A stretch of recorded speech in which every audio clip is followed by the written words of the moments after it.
You know that initial electrifying spark you can feel in your spiritual life?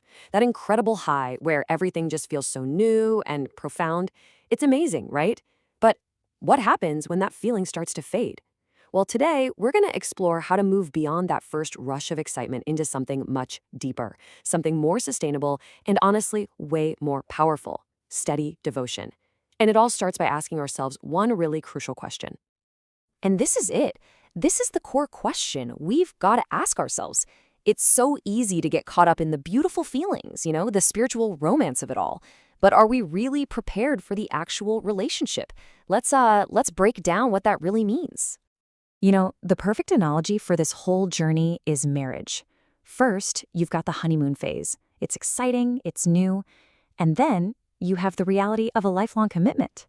Now, they are not the same thing, and confusing the two can lead to a whole lot of frustration. I love this comparison because it's just so real. The proposal, that's all about grand gestures, right? Flowers, fireworks, it's beautiful. But a real marriage, a real commitment, that's built on those rainy Tuesday mornings when the sink is leaking, you're exhausted, and you still choose to be kind. In our spiritual lives, it is so easy to just chase the fireworks. But what's truly valued is that Tuesday morning kind of commitment. Okay, so this brings us to a really crucial distinction that we have to make. We've got to separate our fleeting emotions from our underlying devotion. They are two completely different things. And this quote just nails it, doesn't it? A fling is all about excitement, temporary feelings. But a spouse? A spouse is someone who's there through thick and thin. The whole goal of a deep spiritual life is to become that loyal, steady partner. Think about it this way. Your emotions are just like the weather. One day it's sunny, the next day there's a thunderstorm. And if your spiritual practice depends on the weather, you're just going to become a fair weather devotee. But devotion is like the mountain. It's always there, no matter what storm is raging around it. It's a conscious choice, not just a reaction to a feeling. So here's the absolute key takeaway. When the goosebumps and the intense feelings start to fade, it does not mean you've been abandoned. Not at all. It's an invitation. It actually means you're graduating. You're being asked to stand on your own 2 feet and develop some real spiritual strength. All right, so if we can't rely on our feelings, what do we rely on? How do we practically maintain that connection day in and day out? Well, the answer lies in the simple but really powerful analogy. This is from Paramahansa Yogananda, and it's just perfect. Think of God's love, God's wisdom, as a radio station that is broadcasting 24/7. It never, ever stops. So the problem is never the broadcast, it's our receiver. We're the radio, and we get distracted all the time, and we turn the dial to static. So the art of devotion is really just the art of fine-tuning. It's simple. Throughout your day, you just notice the static, that flicker of anger, that wave of worry. That's your cue. You don't get mad and smash the radio.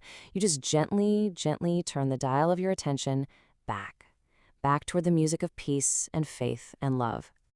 And the highest form of attunement, the absolute master key to staying on the right frequency, is surrender. It's just letting go of that white-knuckled grip we have on life and trusting the process. This simple prayer, it's all about relaxing the tension of the ego, which, let's be honest, is the source of almost all of our static. Another huge source of static is something we all do. We compartmentalize our lives. We have our spiritual life over here, and then we have our real life over there. And this creates this internal conflict, a split psyche, that's just impossible to sustain. So many of us are what you might call binge spiritualists. We basically starve our inner life all week long and then try to cram it all in on Sunday. But just like with nutrition, your soul needs small, frequent nourishment. It's that continuous attunement, 5 minutes here, a quiet moment there. That's what really keeps that inner fire warm. And this split is where the real danger comes in. In the morning, you're the peaceful yogi, right? You're meditating, you're feeling centered. But by lunchtime, you're the aggressive shark at work, competing, stressing out, maybe even cutting a few corners. Here's the thing. You simply cannot ride 2 horses going in opposite directions. Eventually, that tension is going to pull you apart.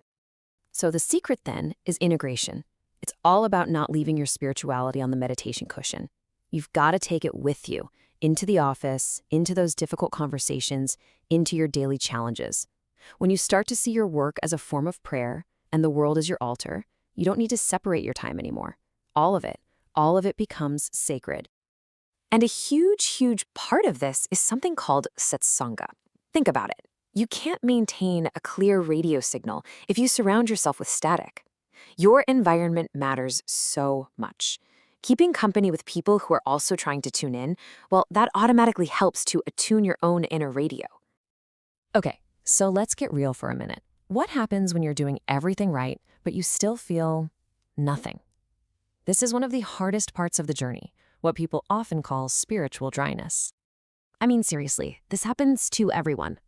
Those moments when you turn inward for some comfort or guidance, and all you hear is silence, just static. It can be really scary, but there is a strategy for this.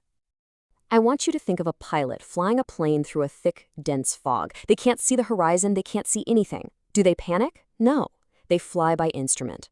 And when you're in that spiritual fog, you have to do the exact same thing. Trust your instruments, the wisdom of the scriptures, the teachings of the masters, and the simple consistency of your daily routine, even when, especially when, you don't feel a thing. And this is the promise from everyone who has flown through that fog before us. Just keep flying straight. The clouds will eventually break. The sun is still there, even when you can't see it. That period of dryness, it will pass, I promise you. So when you boil it all down, the goal here isn't more spiritual fireworks.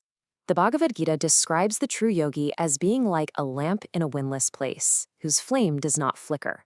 That's the goal, that quiet, steady, unflickering flame of awareness and devotion inside you. So that's the choice we're all presented with, isn't it? Do we want to be the firework, a spectacular momentary flash that just dies out? Or do we want to cultivate that steady, unwavering flame that can light our way through any darkness? It's something to think about.